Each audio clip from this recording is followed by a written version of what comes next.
disse a Abrão: sai da tua terra, do meio dos teus parentes e da casa de teu pai. Vai para a terra que eu te mostrarei. Farei de ti uma grande nação, te abençoarei, engrandecerei teu nome, tu serás uma bênção. Abençoarei os que te abençoarem, e amaldiçoarei quem te amaldiçoar, e todas as famílias da terra serão abençoadas por meio de ti. Abrão partiu como o Senhor lhe havia ordenado, e Ló foi com ele. Abrão tinha 75 anos quando saiu de Harã. Abrão levou consigo Sarai, sua mulher, e Ló, filho de seu irmão, e todos os bens que haviam adquirido, e as pessoas que haviam comprado em Harã. Eles saíram para ir à terra de Canaã, onde chegaram. Abrão atravessou a terra até o lugar chamado Siquém, onde está o carvalho de Moré. Nesse tempo, os cananeus estavam naquela terra. Então o Senhor apareceu a Abraão e disse: darei esta terra à tua descendência. E Abrão edificou ali um altar ao Senhor que lhe aparecera. Dali continuou até o monte ao oriente de Betel, onde armou sua tenda, ficando-lhe Betel ao ocidente e Ai ao oriente. Também ali edificou um altar ao Senhor e invocou o seu nome. Depois disso, Abrão prosseguiu seu caminho, ainda seguindo para o Neguebe. Oremos. Senhor Deus, rogamos que Tu venhas mais uma vez nos visitar com Teu Santo Espírito e que possamos, na meditação da Tua palavra, sermos iluminados e compreendermos as maravilhas da Tua lei, não só aprendendo, mas sendo ministrados pelo poder do Teu Espírito em nosso coração, pela palavra que transforma de dentro para fora. Que não haja só entendimento, mas também conversão, transformação, mudança. Porque é isso que queremos, sempre que nos aproximamos da Tua palavra. Sempre que aproximamos da Tua palavra, temos a esperança de que alguma coisa pode acontecer e tudo pode mudar. Por isso, Espírito Santo, ilumina nossa mente para enxergarmos as verdades de Deus. Assim oramos, em nome de Jesus. Amém.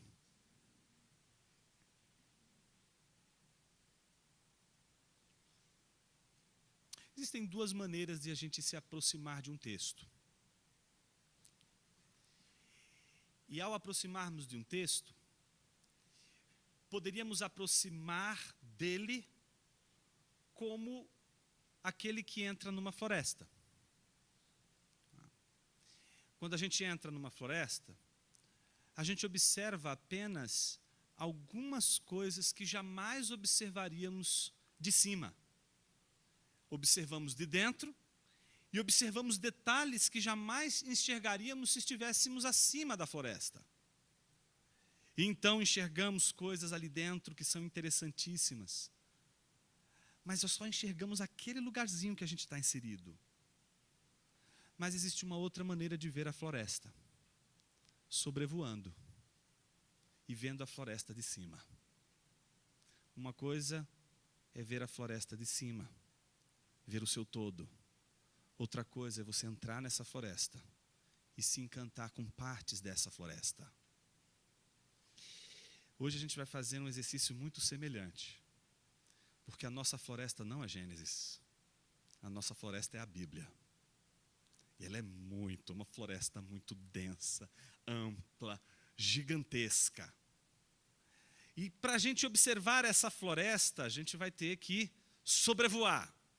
Então, em algum momento da nossa reflexão de hoje, vamos sobrevoar essa floresta que é a Bíblia. Mas também vamos entrar nessa floresta. Mas a gente só vai ver uma parte de dentro dessa floresta, uma parte que jamais veríamos de cima. Essa parte da floresta que a gente vai entrar é exatamente esse texto de Gênesis 12. Não foi à toa que eu comecei dizendo, vamos abrir nossas Bíblias no Evangelho de Gênesis 12. O Evangelho está aqui. Ele está no capítulo 12, versículos 1 a 3, principalmente. Há, inclusive, teólogos que entendem que esse texto é o clímax de toda a Bíblia. Eu não diria tanto assim, mas que Gênesis 12 marca uma virada incrível, isso sem sombra de dúvida. E é o que eu quero fazer nesta noite, mostrar o porquê esse texto é tão importante, porque vamos, no estudo desse texto, não apenas tocar nas questões relacionadas ao contexto imediato da passagem, mas também tocar em toda a Escritura, porque é como se fosse um texto fundamental para entender toda a Bíblia. Sem ele, se não tivesse Gênesis 12, não daria para entender a Bíblia, simplesmente assim. É como Gênesis 3, é como Gênesis 1. Esses textos todos, eles são fundamentais para que a gente entenda todo o conselho de Deus. Então vamos começar, em primeiro lugar, entrando na floresta. Não vamos sobrevoar, vamos entrar na floresta.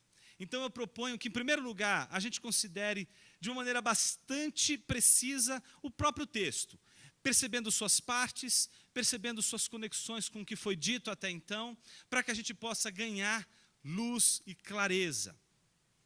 Se você participou da série anterior, você vai ter uma vantagem enorme, porque você vai entender o longo contexto que vem de Gênesis 1, que vai de Gênesis 1 a Gênesis 11. Se você ainda não teve a oportunidade, você tem a possibilidade de acessar toda essa série no canal do YouTube, e você pode ali assistir toda a série, e você vai ter ali todo o contexto para tudo aquilo que a gente vai fazer nessa segunda parte da nossa série dedicada ao estudo de Gênesis. Vamos entrar então nessa floresta, que eu dividiria assim, em 3 partes. A primeira parte vai do versículo 1 ao versículo 3, e é a parte em que Deus se dirige a Abraão. E ele ordena a Abraão, ele faz uma promessa a Abraão. Em segundo, encontramos dos versículos 4 ao versículo 6, Abraão indo para a terra que Deus havia ordenado a ele ir. Então, ali nós vemos que Abraão obedece, vemos que existem pessoas junto com Abraão, e ali tem Ló, ali tem Sara, eles dois não são mencionados à toa nesse texto, e em seguida a presença dos cananeus, que apresenta a situação toda daquela terra. E o texto conclui com a terceira parte dedicada novamente a Deus se dirigindo a Abraão mais uma vez, encorajando Abraão a acreditar na sua promessa, na promessa que ele havia feito a Abraão. E essa promessa que Deus faz a Abraão, ela gera uma série de efeitos na vida de Abraão. E o texto conclui exatamente apresentando esses efeitos. Comecemos com o versículo 1 ao versículo 3. 2 coisas acontecem do versículo 1 ao versículo 3, e a gente não pode perder de vista: ordenança e promessa. Todo o contexto de aliança, todo o contexto pactual, todo o contexto em que Deus se aliança com alguém, sempre nesse contexto há uma ordem e uma promessa.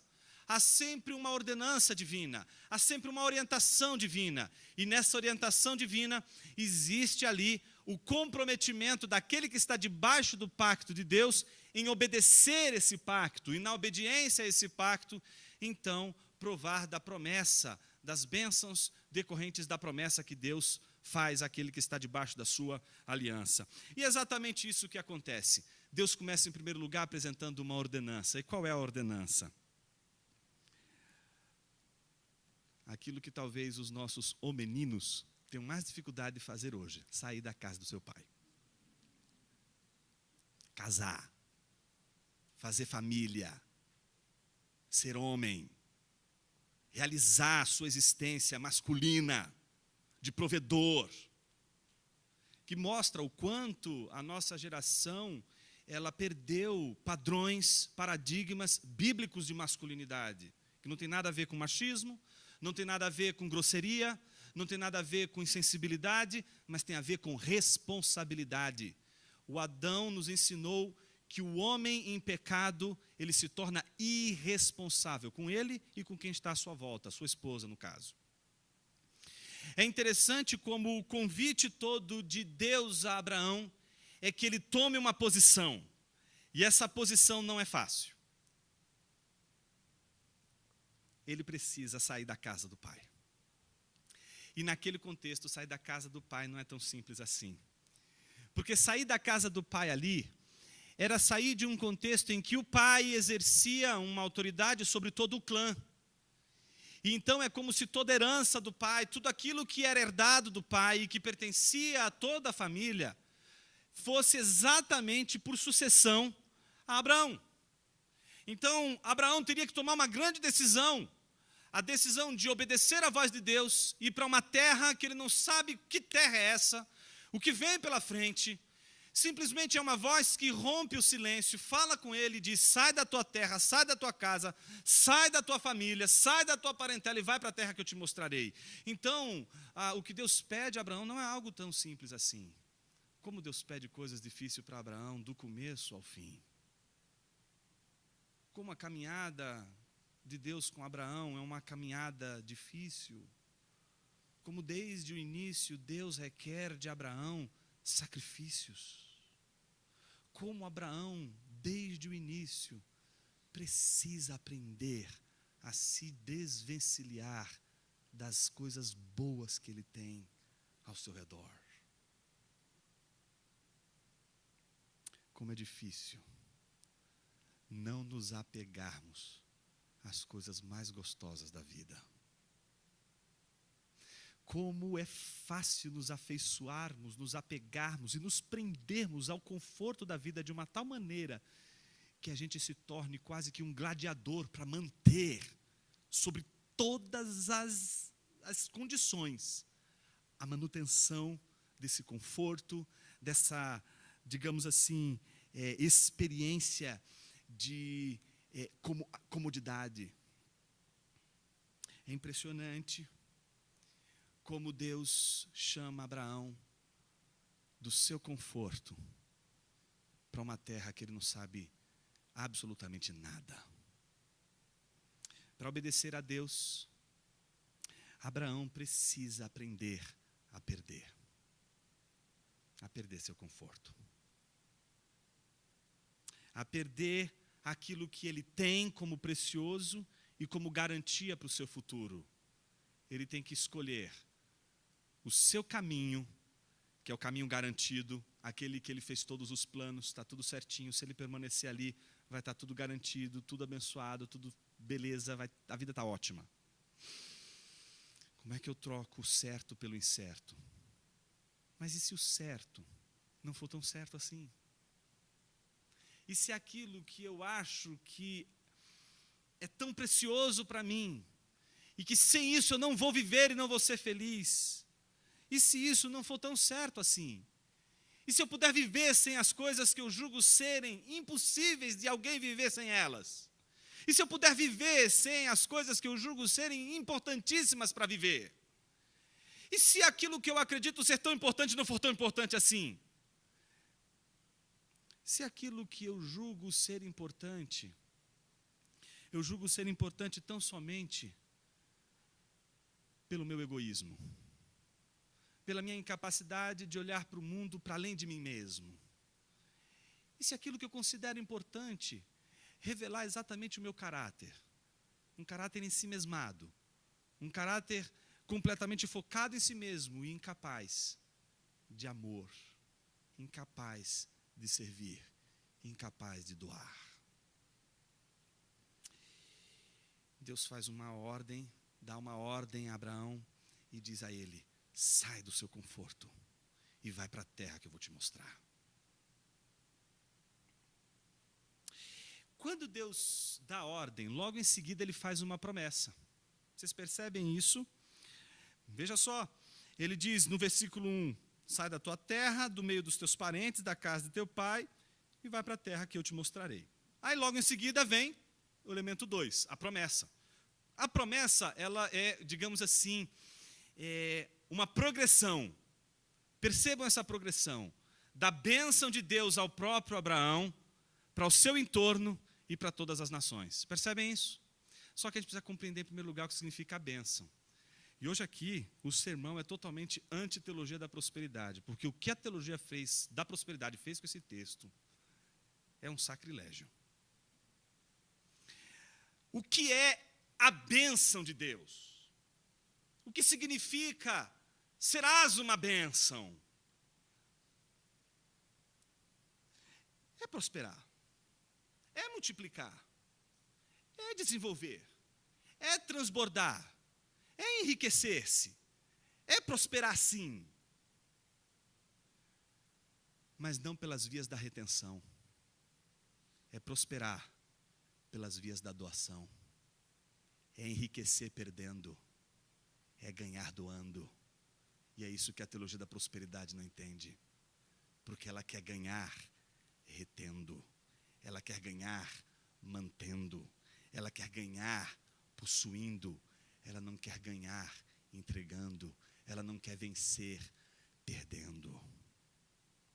É a lógica exatamente de Babel.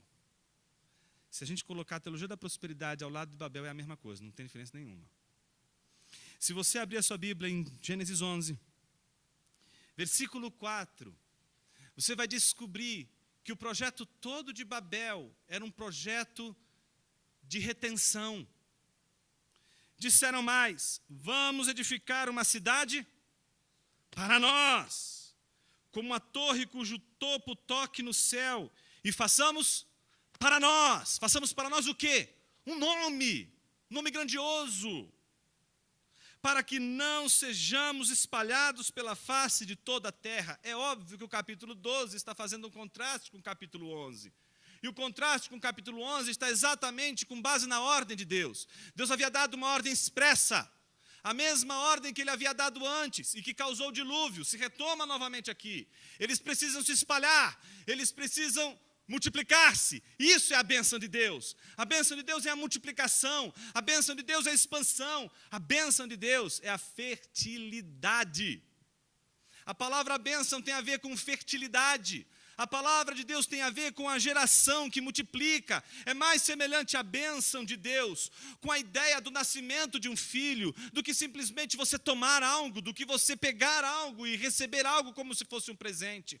A bênção é mais do que um presente que você recebe. É uma obra de Deus na sua vida que faz você se multiplicar, faz você se tornar mais do que um, faz você se tornar uma multidão. Não permite que você seja só Abraão, permite que você seja uma nação inteira. Mas o povo não quis isso. O povo não quis espalhar. O povo não quis multiplicar. O povo quis reter. Vamos construir um projeto. Vamos construir um império. E vamos todos ficar aqui reunidos. Não vamos nos espalhar. Não vamos ficar aqui. E o que vemos? Vemos Deus confundir a língua daqueles homens. Eles se confundem entre si, não conseguem mais a desenvolver aquele projeto, aquela obra, aquela torre é uma torre inacabada. Eles se espalham porque a providência divina, ela é imbatível. É como o anel de Sauron, vai ser destruído e ponto final. Frodo pode trair, ele pode desistir, mas o anel vai lá rolando até o final e vai ser destruído pela providência, e não é destruído por Frodo. Não é porque Frodo é fiel que o anel é destruído. É porque existe uma coisa chamada providência. A providência faz com que todas as coisas sigam o curso do divino, sigam o curso de Deus, sigam o curso da palavra de Deus. Por isso, eles vão se espalhar, sejam obedientes a Deus ou desobedientes a Deus. Seja você obediente a Deus, seja você desobediente a Deus, a obra de Deus em sua vida vai se cumprir. Então o contraste está no fato de um povo que não quis se espalhar e quis fazer tudo para si mesmo, e quis construir quis edificar algo para si mesmo. Então Deus agora chama Abraão. E ele diz assim: farei de ti, versículo 2 do capítulo 12, uma grande nação. Então não é Abraão que vai reunir com 1, com 2, com 3 e vai fazer uma grande nação, é a providência divina. É a providência divina que vai fazer de Abraão uma grande nação. Não é você que se torna grande, é Deus que te torna grande. É Deus que torna Abraão grande. Não é Abraão que se torna grande. A promessa de Deus, portanto, é: eu farei de ti, e não você com seus próprios meios, você com os seus recursos, você à sua maneira, não do seu jeito, não conforme a sua vontade, não como você quer, mas o caminho que te é preparado contra a tua escolha, contra o teu desejo, contra a tua vontade. Esse é o caminho. Farei de ti uma grande nação, te abençoarei, te tornarei fértil. E isso fica muito interessante quando a gente lê o versículo de número 30 do capítulo 11, que diz assim: Sarai era estéril. Como trocar uma família já sedimentada, uma casa já sedimentada, por uma promessa como essa?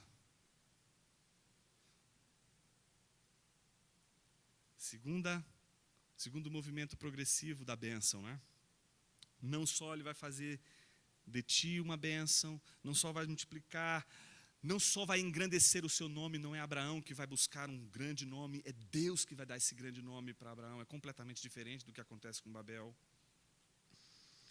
Mas o versículo 3 diz: abençoarei os que te abençoarem, amaldiçoarei os que te amaldiçoarem. Então o que você vai ver logo em seguida? Da bênção exclusiva para Abraão, passa agora a bênção àqueles que estão ao redor dele. E aqueles que abençoarem Abraão, ou seja, aqueles que doarem a Abraão, aqueles que se entregarem a Abraão, aqueles que oferecerem a Abraão, serão abençoados por Deus. Aqueles que roubarem a Abraão, aqueles que tomarem de Abraão, serão amaldiçoados pelo próprio Deus. E é isso que a gente vai ver ao longo da história, viu? A gente vai ver os amigos de Abraão sendo abençoados porque abençoam Abraão, e a gente vai ver os inimigos de Abraão sendo amaldiçoados porque eles amaldiçoam Abraão, não abençoam a Abraão. E do entorno de Abraão se passa para as nações. Veja como conclui o texto dizendo: em ti, não é? Abençoarei os que te abençoarem, amaldiçoarei os que te amaldiçoar, quem te amaldiçoar, e todas as famílias da terra serão abençoadas por meio de ti. Então imagine algo que está crescendo, algo que está fertilizando, está ganhando força, ganhando força, ganhando força, ganhando força, e transborda, e vira uma nação, e vira um povo, vira uma multidão. Isso é transbordar, isso é ser bênção. Essa é a prosperidade que Deus ensina. Esse movimento de transbordamento, que vem não quando a gente retém, quando a gente segura, quando a gente se protege, quando a gente se guarda, quando a gente se preocupa só com o nosso caminho, não. Esse é o transbordamento que vem quando a gente confia, entrega, doa. Não é quando a gente retém.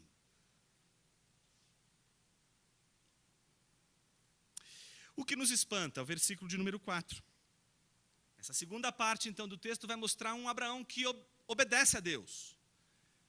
Isso é escandaloso, não? Porque o texto diz, no versículo 4, Abraão partiu como o Senhor lhe havia ordenado. Ele poderia muito bem dizer assim: eu vou de qualquer jeito mesmo, não tem como lutar contra a providência, então eu vou mesmo.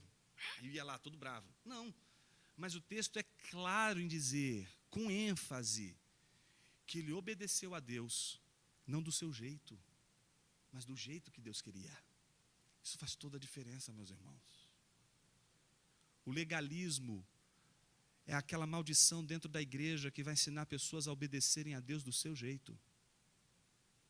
Mas a obediência que decorre da graça é aquela que a gente obedece a Deus do jeito de Deus, da maneira que Deus quer que a gente obedeça.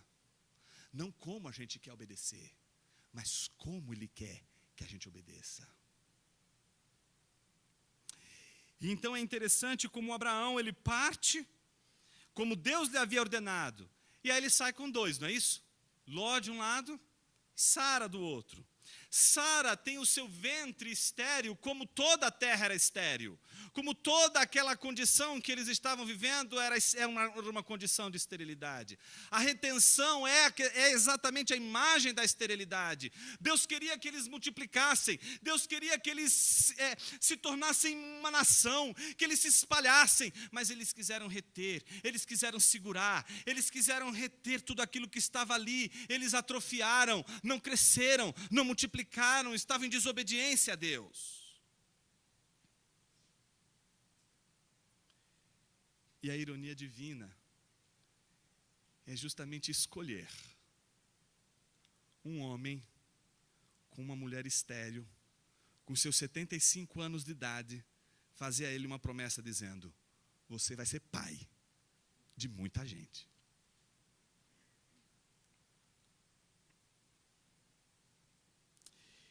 É interessante e escandaloso não Deus fazer isso, porque Deus é escandaloso nesses termos. Ele sempre faz coisas escandalosas. Ele é a pedra de escândalo. Ele é aquilo que escandaliza o homem. Não é? Você não precisa de nenhum, digamos assim, de nenhuma força para você perceber esse Deus escandaloso, esse Deus que escandaliza a gente. A graça é escandalosa. A graça te cria escândalo. Não tem como você estudar a graça o tempo todo e não se escandalizar com ela, porque ela faz você perceber o tempo todo o quanto você, o tempo todo, está preso aos méritos, está preso às obras, e para lutar contra isso é a coisa mais difícil do mundo. A graça, ela quebra isso, ela quebra esse padrão, e isso é difícil de entender, é difícil de assimilar para a vida. Mas Deus está trabalhando em Abraão. Deus está trabalhando Abraão de uma tal maneira que ele faz algo tão escandaloso que a resposta de Abraão deveria ser escandalosa, não é. Não é escandaloso o fato de Abraão obedecer a Deus conforme ele ordenou. Mas é que a gente está tão perdido na treva da nossa alma que quando a gente obedece a Deus, a gente dá glória a Deus. Nossa, eu consegui obedecer. Quer vergonha na cara, irmão? Como assim? Ficar feliz porque obedeceu? Fica feliz porque obedeceu. Você tem que ficar escandalizado quando você desobedece. Como eu pude desobedecer o Senhor soberano, a providência? É o Criador dos céus e da terra. Criou todas as estrelas, fez tudo. Ele pode acabar comigo num primeiro movimento, só com a sua vontade. É escandaloso desobedecer a Deus. Deve causar escândalo e surpresa desobedecer a Ele. O normal é obedecê-lo. Normal, para uma pessoa que entende as coisas direito e que concebe Deus da maneira que Deus é ouvir a sua voz e fazer o que Abraão fez, simplesmente obedecer. Isso é normal. Pessoas normais obedecem a Deus. Só gente meio esquisita desobedece a Ele. Ou então, pessoas que não acreditam na providência divina, não acreditam na soberania de Deus. Porque o que é o pecado, senão uma maneira silenciosa de questionar a soberania de Deus? O que é a desobediência, senão uma maneira de colocar em xeque o poder e a onipotência de Deus sobre todas as coisas, inclusive sobre a nossa própria vida? Abraão obedece de uma maneira simples. Deus fala, e ele não vai procurar um intérprete, não vai procurar ali um professor de teologia para dizer: escuta, Deus falou comigo. Primeiro que, em geral, professores de teologia não acreditam nisso. Então ele seria frustrado logo com isso, tá certo? Então, mas ele não faz isso, ele não faz um seminário, não procura teologia, não procura um teólogo, ele simplesmente ouve a palavra de Deus. E o que é mais curioso, eu quero que você guarde isso na sua mente, porque isso eu vou martelar tanto na sua cabeça nessa série, porque a grande pergunta que você tem que se fazer agora é: que voz é essa? Porque você sabe que é Deus, mas Ele ainda não tinha se apresentado. Como que surge o nome de Deus? Como Deus se apresenta para o mundo? Como Deus se revela? Ele não se revela dizendo assim: muito prazer, meu nome é Deus, eu sou o Pai de nosso Senhor Jesus Cristo. Na verdade, eu, Jesus e o Espírito Santo formamos aqui a Santíssima Trindade. Me apresento a você dizendo: sou o Criador dos céus e da terra, criei você e por isso estou te dando esta ordem: vá e obedeça. Não. O que é escandaloso é que essa voz simplesmente diz: vai. É tão bonito quando aquele homem está perdido ali na coletoria, sentado, e Jesus passa, olha para ele e não diz assim: olha, sou Jesus de Nazaré, filho de José e Maria, mas também sou o Filho de Deus, o mediador de toda a criação. Sou o Logos. Por meio de mim tudo foi criado. Então, segue-me. Não, ele não se apresenta, não diz seu nome, não mostra seu RG. Ele simplesmente olha para ele e diz, segue-me. E o que é escandaloso? Ele seguiu. O que é isso que faz alguém ouvir a voz de Deus e não fazer outra coisa, senão segui-lo? Eu acho que tem um nome para isso. Graça irresistível. Não se resiste ao chamado de Deus. Quando Ele fala, não tem como. Quando você escuta a sua voz, não tem mais jeito. Não dá mais para ficar do jeito que está. Não dá mais para permanecer como se está. Se levanta e vai. Você não consegue controlar. Você não consegue seguir o seu coração. Você encontrou uma voz mais poderosa do que a voz do seu interior. Você encontrou a voz mais poderosa dessa vida. E a minha oração é para que essa voz rompa o seu coração hoje. E você escute a voz de Deus de uma vez por todas. E ouça a voz da salvação que diz, segue-me.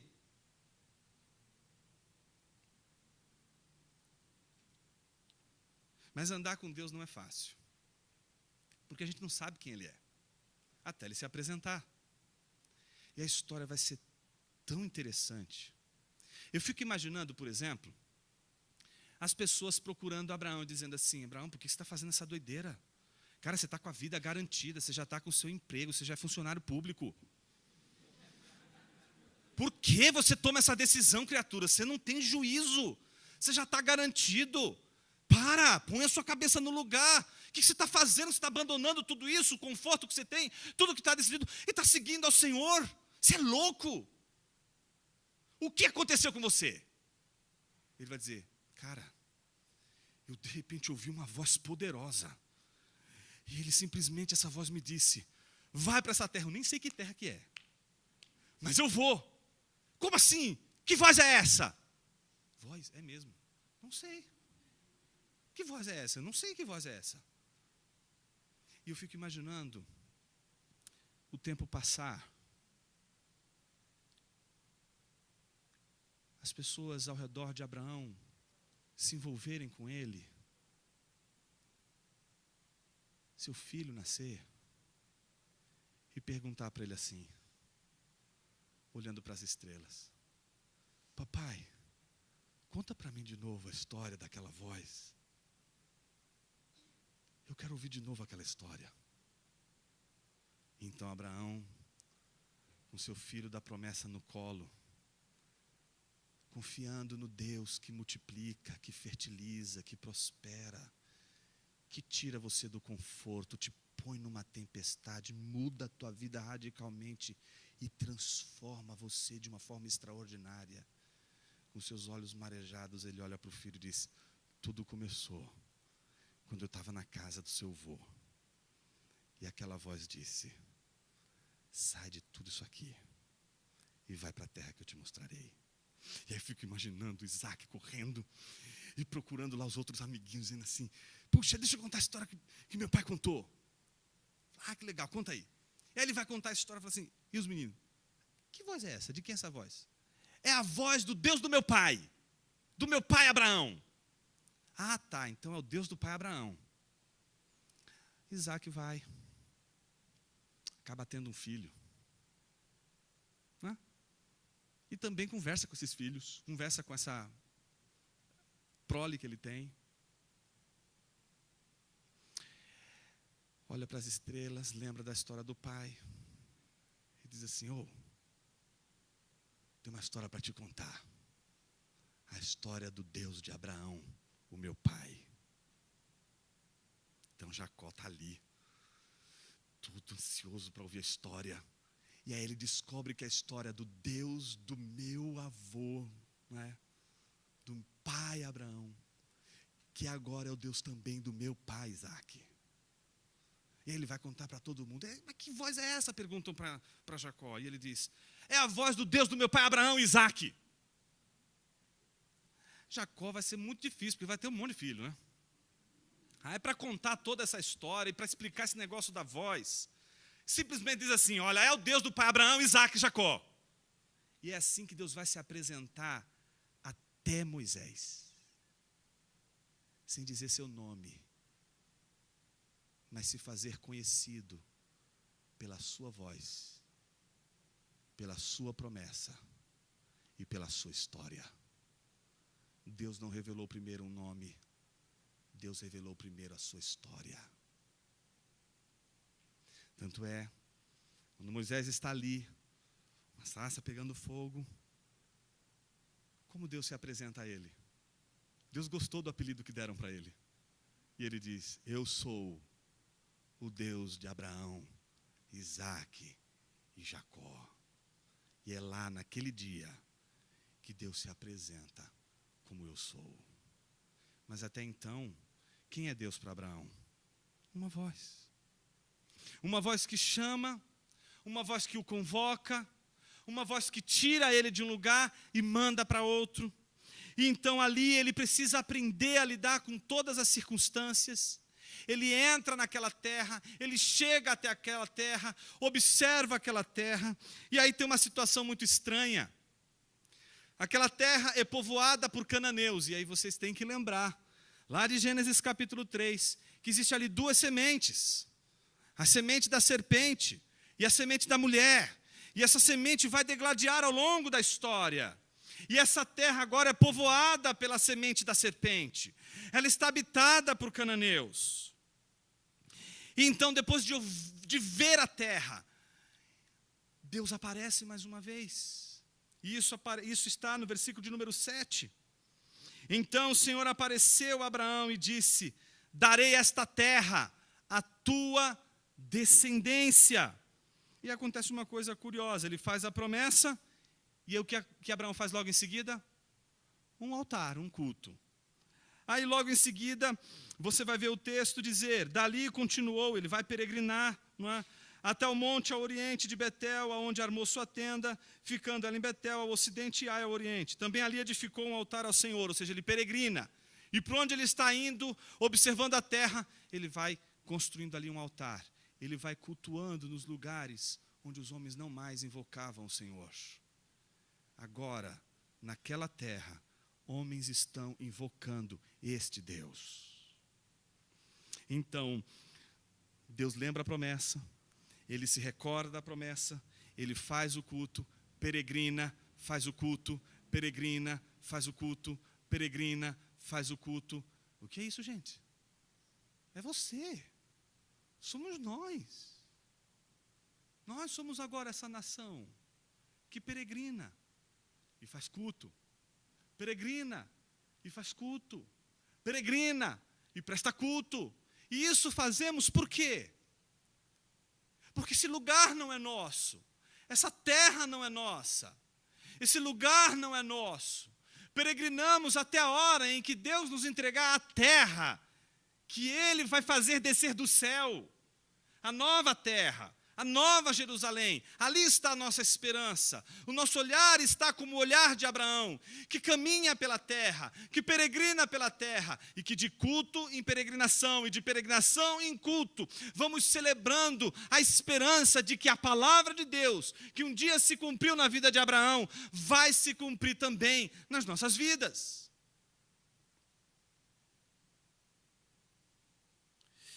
Essa é a floresta do lado de dentro. Como é a floresta de cima? A floresta de cima é mais fácil de entender. É mais ou menos assim, a Bíblia é dividida em 3 partes. 3 partes. Primeira parte, Gênesis 1, 2. Segunda parte, Gênesis 3 a 11. Terceira parte, Gênesis 12, Apocalipse 22. Tudo se resume assim. Simples assim. E o nome disso é criação, queda e redenção. A criação está nos capítulos 1 e 2. Deus cria o mundo. Deus faz com que as coisas sejam criadas de acordo com a sua vontade. Faz um pacto com Adão, e só existe um homem. Então Deus faz um pacto com este único homem. Só que este único homem é o representante de toda a humanidade. E Deus diz a este homem: multiplique-se, prospere, seja abençoado, povoe a terra, encha a terra, Segundo, Gênesis 3 nos mostra que esse homem resolveu desobedecer a Deus e ao contrário de Abraão. Ele não foi capaz de seguir o conselho divino, foi contra a vontade de Deus. E então, indo contra a vontade de Deus, ele simplesmente desarranjou toda a criação de Deus.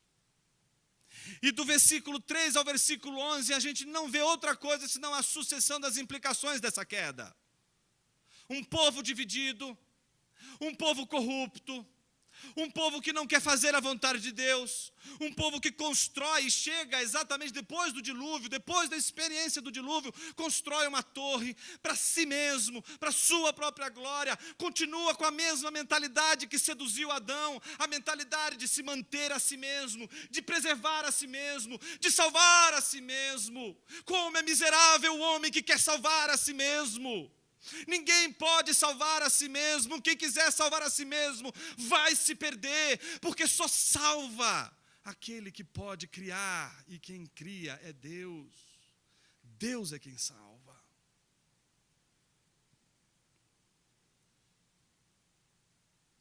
Ninguém tem segurança de nada. Ninguém tem domínio de nada. De quem é o controle? Não é seu. Porque você confia nesse conforto? Porque você confia nesse estado que você está vivendo? Porque você não dá voz, não dá ouvido à voz de Deus? Isso acontece conosco o tempo todo, porque Babel também está dentro de nós. É difícil arrancar essa expressão de Adão, que começa lá no jardim e se explicita lá em Babel, de dentro de nós. Mas Deus não permitiu que as coisas caminhassem desse jeito. Então, se do capítulo 1 ao capítulo 2 vemos Deus criar o mundo, o capítulo 3 a 11 a gente vê a queda do homem e as consequências dessa queda. O interessante é que do 1 ao 11, Deus fala com o homem, pensando na humanidade que vai surgir dele. Então ele olha para este homem e diz: encha a terra, seja fértil, multiplique-se. Esse homem resolve se reter, fazer apenas o que ele quer e não fazer a vontade de Deus. Precipita a queda, uma geração de homens corruptos surgem, mas Deus levanta um homem chamado Noé. Então Deus fala com Noé, porque Ele quer salvar. Mas Ele não vai salvar todo mundo. Ele vai salvar apenas aqueles que ouviram a palavra, que acreditaram na palavra e que entraram naquele barco.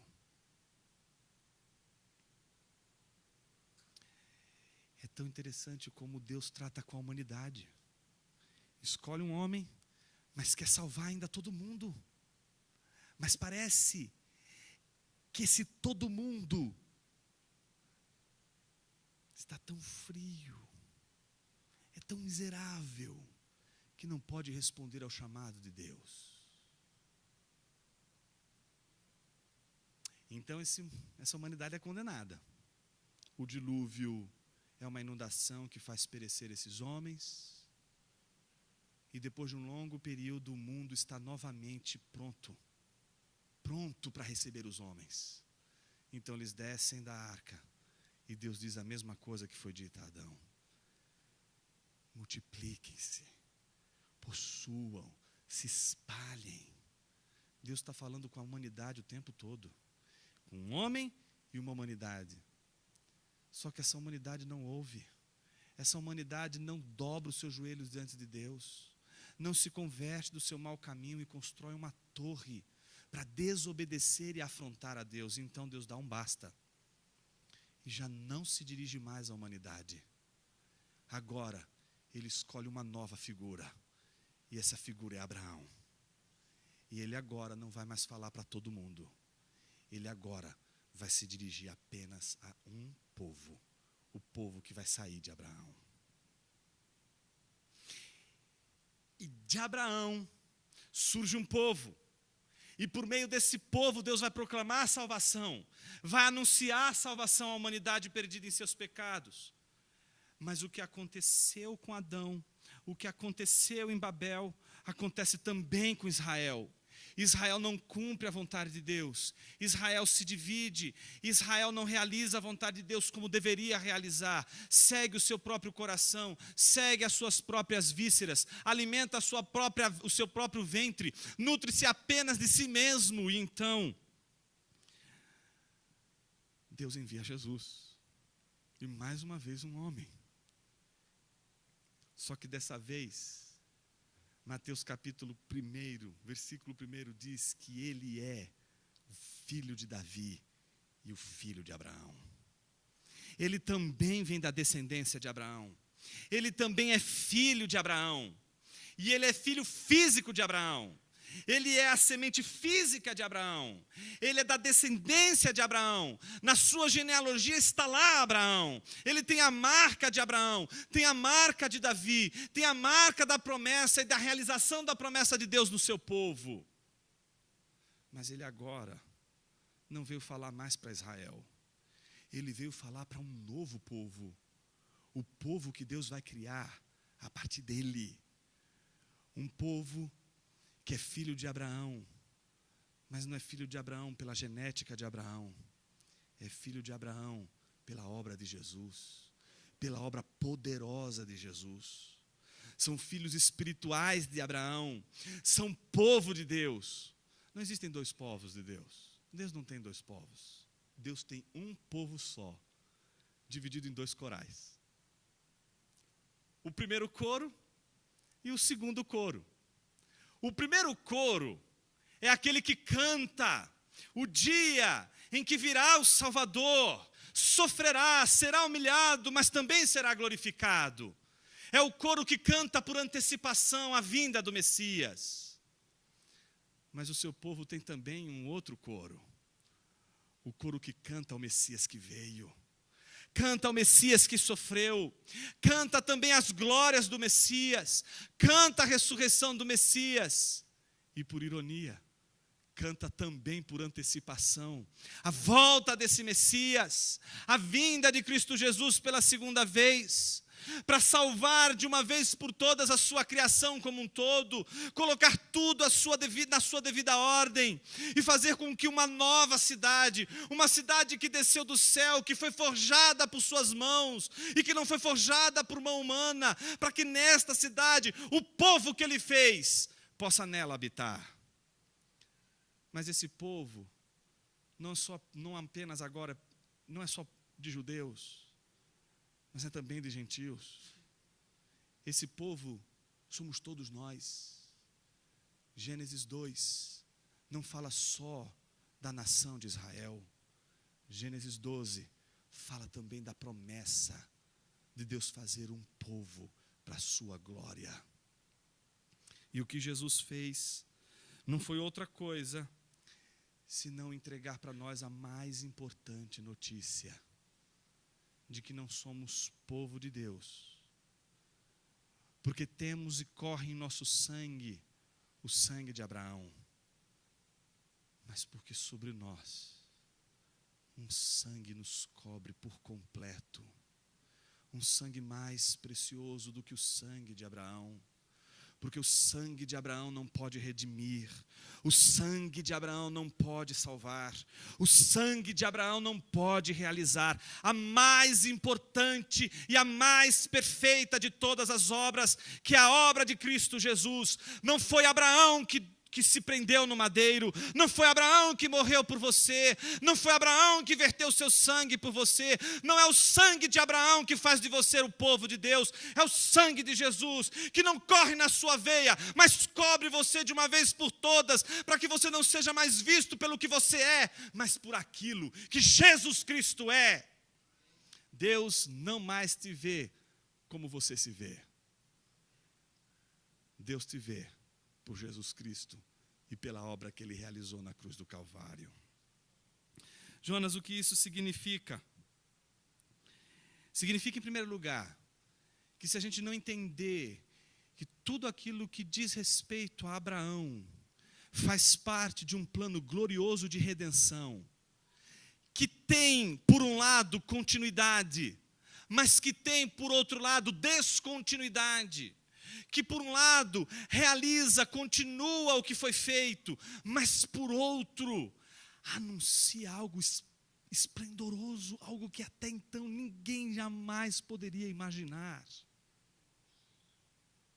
O sacrifício perfeito de Jesus. Spurgeon dizia que nenhum cristão conseguiria entender de fato o Evangelho sem antes entender o que é a aliança que Deus fez com o seu povo. E o que é essa aliança que Deus fez com o seu povo? É o reflexo da natureza do próprio Deus. Deus é um Deus de aliança. O que isso significa? Há uma doutrina importantíssima dentro do contexto da teologia reformada e que nos ajuda a entender o que significa toda essa história de Deus que começa exatamente com o chamamento de Abraão. É o tal do Pacto Salutis. Já ouviram falar nisso? Pacto da salvação. O que é esse Pacto da salvação? Não está na Bíblia, não. Você não vai encontrar um versículo na Bíblia dizendo assim: o Pai, o Filho e o Espírito fizeram ali um presbitério. Deliberaram entre si tudo o que iria acontecer, estabeleceu toda a linha da história, e inclusive a morte de Jesus e a sua ressurreição. E eles fizeram um pacto, e por isso temos a garantia de que tudo aquilo que ele prometeu vai se cumprir, porque Deus cumpre o seu pacto. Não vamos encontrar isso na Bíblia. E aí, naturalmente, alguém vai perguntar assim: mas Jonas, se não está na Bíblia, então não é heresia? Não, não está na Bíblia também Trindade. Você não vai encontrar a palavra Trindade na Bíblia. E nem por isso, entender a Trindade e confessar a Trindade seja heresia. Aliás, é o contrário. Não é tente entender a Trindade e você ficará doido, tente negá-la e você perderá a sua alma. Está entendendo? Não pode. A Trindade não pode vacilar. É fundamental. Não é? Seu Deus é um Deus trino, ponto. Você não vai encontrar nenhuma passagem na Bíblia que vai dizer: olha, Deus é trino.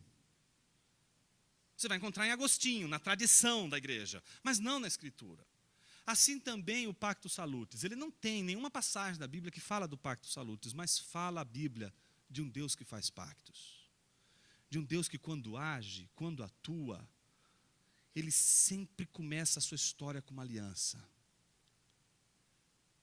Então, se Deus faz tudo com base na aliança, não estaria a própria Trindade aliançada, comprometida entre elas, entre as próprias pessoas? Como seria esse compromisso? O compromisso que deveria reverberar em toda a criação. A Trindade é abençoada. E quando a gente diz que a Trindade é abençoada, a gente diz que a Trindade, ela transborda. Que a Trindade, ela não retém as coisas. Que a Trindade, ela extrapola. Que a Trindade, ela floresce. Que a Trindade, ela não faz nada que gire em torno de si mesma, como, por exemplo, um Jesus que só trabalha para si mesmo, e um Espírito que só trabalha para si mesmo, e um Pai que só trabalha para si mesmo. Então eles precisam, num conselho divino, discutirem: olha, os meus interesses são esses, não, meus interesses são aqueles. Bom, então como é que a gente sai ganhando nessa história toda, né? Então não é assim. Então fique tranquilo, não vai faltar gasolina na Trindade. Eles vão resolver as questões com muito diálogo, e existe isso. Tanto é assim que o pacto da Trindade é o pacto da mútua doação. O Pai não toma nada do Filho, o Filho não toma nada do Pai, o Espírito não toma nada do Pai e do Filho, e nem o Pai e o Filho tomam do Espírito Santo. Eles não precisam tomar nada. Eles só precisam fazer uma coisa: doar. Quando os três doam, os três recebem. A lei, portanto, da Trindade é a lei da doação. Todos doam, todos recebem. Essa doação foi tão grandiosa, porque isso é prosperidade. Essa é a verdadeira teologia da prosperidade. Todos doam tanto, entregam tanto, que transbordam. E a maior de todas as doações da Trindade foi a doação do corpo do Filho de Deus. Quando ali na cruz, ele se entregou. Ele perdeu. Ele saiu da sua terra. Ele saiu da sua parentela. Não julgou por usurpação tudo o que ele tinha, mas se entregou em obediência a Deus, vertendo seu sangue e salvando aqueles que foram eleitos por Deus. Não, meus irmãos, a igreja não é a reunião de todo mundo que gosta de Deus. A igreja é a reunião daqueles que foram chamados por Deus e que, ao ouvirem a voz de Deus, disseram: não posso viver mais longe de Deus. O que essa voz faz? Diz umas boas verdades para mim e para você. E essas boas verdades causam desespero. Por isso, salvação não começa com festa. Não é isso não, salvação. Se você acha que Deus deu uma festa e chamou você para participar dessa festa, entregaram o evangelho errado para você. A salvação começa com mal-estar, meus irmãos. Você é cego. Você não sabe nada da sua vida. Você se acha bom, mas você é mau. Você se acha justo, mas você é ímpio. Você é miserável, mas você não consegue ver sua miséria. Então você não consegue se desesperar. Por isso você não precisa de Deus. Por isso você não levanta as suas mãos e diz: salva-me, Senhor. Mas o Espírito Santo, ele começa a obra da salvação desvendando os seus olhos e fazendo você enxergar quem você realmente é. E aí você se descobre miserável. E quando você descobre que você é miserável, então você levanta as suas mãos e diz: salva-me, Senhor. A salvação começa com desespero. Eu sou miserável, não consigo salvar por mim mesmo. Salva-me, Senhor. E então as mãos poderosas de Deus, elas nos carregam, elas nos trazem para perto dEle. Essa é a obra de salvação do Senhor. E a igreja não é outra coisa senão a reunião daqueles que, desesperados, disseram: Senhor, eu não vou salvar a mim mesmo, salva-me, Senhor. Só faz essa oração aqueles que Deus escolheu. Jonas, isso é tão duro, né? Difícil isso, né? É difícil, eu sei, a gente é bonzinho. A gente, se estivesse no lugar de Deus, salvava todo mundo. Porque nós somos pessoas muito boas. Somos pessoas extremamente equilibradas. Somos pessoas que ponderam sobre diversas coisas da vida. Então a gente entende a complexidade da vida de uma tal maneira que a gente salvaria todo mundo, a gente daria um jeito para salvar todo mundo. É que Deus não é tão esperto assim. Se ele fosse brasileiro, ele conseguiria salvar todo mundo. Rejeitar a eleição não é rejeitar uma doutrina, é rejeitar o próprio Deus, meus irmãos. Porque Deus resolveu salvar escolhendo. Escolheu Abraão, escolheu Davi, escolheu Jesus e escolheu você. Não para salvar você, mas para que você fosse bênção para as outras nações. E a maior bênção que você, eleito de Deus, pode realizar no mundo não é outra senão multiplicar o povo de Deus na face da terra. E Deus nos deu o poder para multiplicar o reino de Deus. E se chama Evangelho. Vamos orar, meus irmãos, para que Deus nos ajude a descobrirmos que a eleição não é um privilégio que torna você uma pessoa chique, mas a eleição te coloca debaixo de uma missão. A missão de ser bênção para todo tipo de homem, anunciando o verdadeiro Evangelho de Cristo Jesus. Senhor Deus, na Tua presença estamos e rogamos que pelas